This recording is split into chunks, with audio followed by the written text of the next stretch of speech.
Feeling increasingly humiliated and unable to source any profit of their own from Valeria's ongoing success, the Assembly Parliament tried repeatedly to undo the wide latitude they had given Andrei Jabari in their earlier legislation, but found public opinion sharply turned against them. The situation finally came to a head in 173 PCU, when probes launched from the Valeria system surveyed the nearby star system of Vidara and found it to be utterly overflowing with drift-laced riberite. The Assembly Parliament insisted that as a result of the latitude Jabari and the Valerians had been given many seasons earlier, the responsibility must now fall on them to foot the bill for the construction of a drift gate to Vidara, as the gate would be built within their system. This in spite of the fact that Vidara, once reached, would not be subject to the same nebulous deregulated status as Valeria, and would in fact be a normal Assembly system. Jabari, as governor of Valeria, was outraged by this decision, and secretly decided to stand his ground. He and his followers did in fact fund and build the drift gate, but once they reached Vidara, they declared it would be considered a sub-colony of Valeria, and its ample resources directed for Valerian use.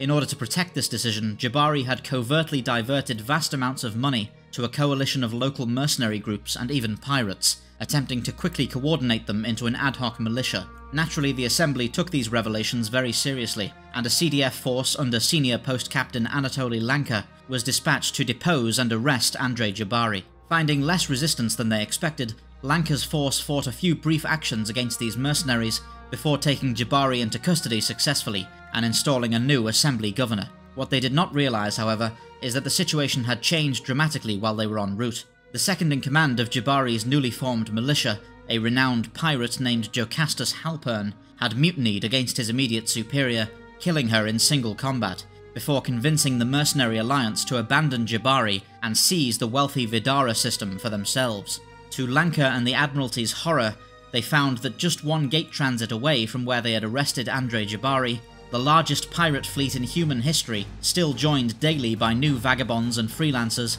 and led by the cunning and charismatic pirate king Jocastus Halpern, had wrenched the richest system in Tantalus away from the Centrum Assembly without firing a shot, and were daring the CDF to face them. The subsequent Halpern's War lasted for 5 seasons, and remains one of the largest conflicts in Assembly history, even seeing the rare deployment of first and second-rate ships of the line. The conflict finally came to a close in the Battle of Port Abernhart, when now Rear Admiral Anatoly Lanka finally forced the surrender of Halpern's Vidaran pirate republic.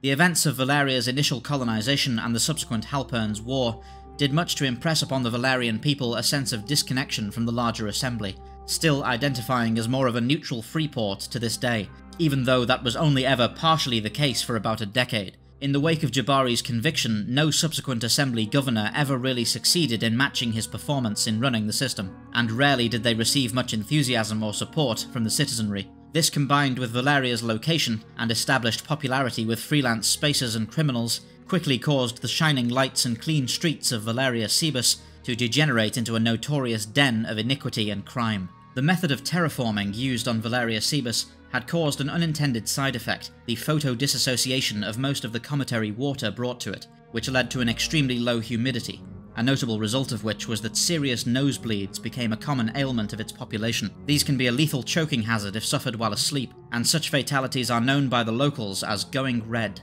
Many of Valeria's countless criminal cartels have an infamous propensity to take advantage of this phenomenon, disguising the bodies of murder victims such that they appear to have died in this fashion. War would again trouble the people of Valeria in 291 PCU, when Devin Tandil's famous westward advance saw many actions fought in their system, and eventually the conquest of Valeria Sibus by the Frontier Union. Given their general lack of Centran patriotism or loyalty, the Valerians took their brief tenure under Union rule almost entirely in their stride, with very little changing in their day-to-day experience, and their reaction to the Moon's later return to Assembly control was met with similar apathy. To this day, the Valeria system remains a strange and unique place in Tantalus, one of the Centrum Assembly's more populous and developed systems, and yet one that finds little in common with its neighbours and has little ambition to do so. The system has become best known for its crime syndicates, black markets, shipping firms and nightclubs, and as a place of tremendous opportunity for enterprising individuals, both law-abiding and otherwise. Thank you for watching. You can get The Sojourn through various distributors, all of which are accessible through www.thesojournaudiodrama.com. You can also get the series through Patreon, where you'll be able to access various bonus features, including our visual dictionary, Guinevere cross-sections, and anthology shorts. Remember to join us on Discord and get regular updates on all upcoming Sojourn releases. All the related links can be found below this video. Fair winds.